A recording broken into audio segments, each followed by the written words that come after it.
Hello, folks.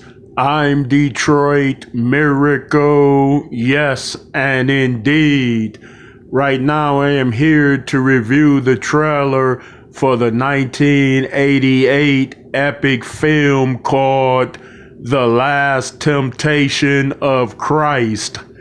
Now, before this movie was released, it came under all types of global scrutiny and critique for what it represented. It was made in a what if type of fashion.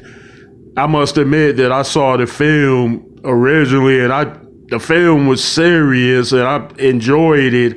I didn't necessarily enjoy the cruelty of it, but I enjoyed the fact that what if it would have went this way instead of that way? How would things have turned out later in terms of biblical doctrine and overall salvation? So I'm sure people didn't even want to be faced with that possibility. So before the film even came out, they denounced it. They said it was blasphemy, this and that, and what it was really about is what if Christ chose to come down off of the cross and chose to live the life of a man, with wives and having children and things like that.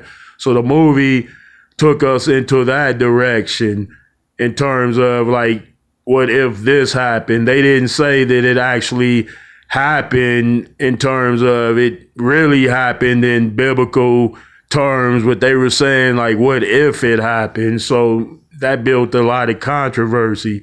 When I saw the movie, it showed that,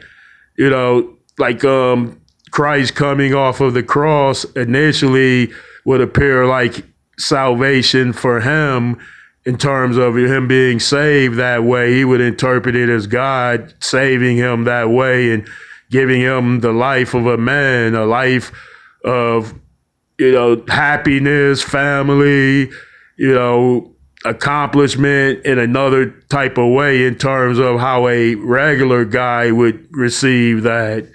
And Christ realized that he wasn't meant for a regular life like the one that he apparently chose. So he chose to rewrite things or put things back to him being back on the cross and getting crucified. So that's how the film ended. So it was given that was an amazing what if film. So what if they did that with other religious doctrine? That would be incredible. I know, but it's another story. So I sat down recently to watch the trailer and I found it to be enjoyable. And it took me back to when I saw this movie years ago. So here we go. Let me put the trailer on. Okay. It's 1988. All right, get in that frame of mind. When I saw the film a long time ago, and I watched the trailer recently, in other words. So, but I'm reflecting back to when I was, younger when I watched this film when it came out initially. Okay. It certainly looks like a biblical film about Jesus Christ. The scenes are of the ancient world of Judea. Yeah, the film appears to be a great recreation of a couple of thousand years ago. And so, okay. John the Baptist.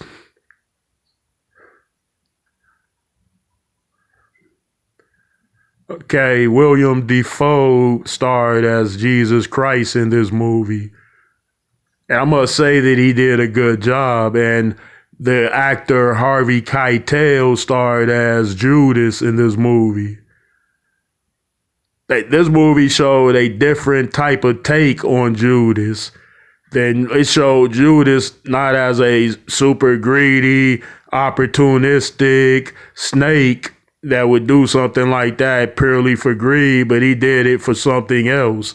That's how this movie characterized Judas, like he was actually a believer and he knew that he had to betray Christ, so he did.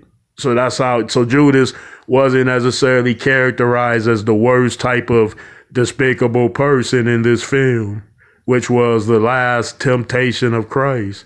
And of course, is the last temptation of Christ. Okay, these old scenes can take me back to, I think they did a brilliant job at recreating the things in this movie that showed the ancient world at that time. Okay, I must say I like the trailer. It's good. It has a lot of old looking scenes that were filmed in a modernized era, of course. So if you haven't seen this movie, I recommend you go and check it out. Thank you, and let me know what you think about this one.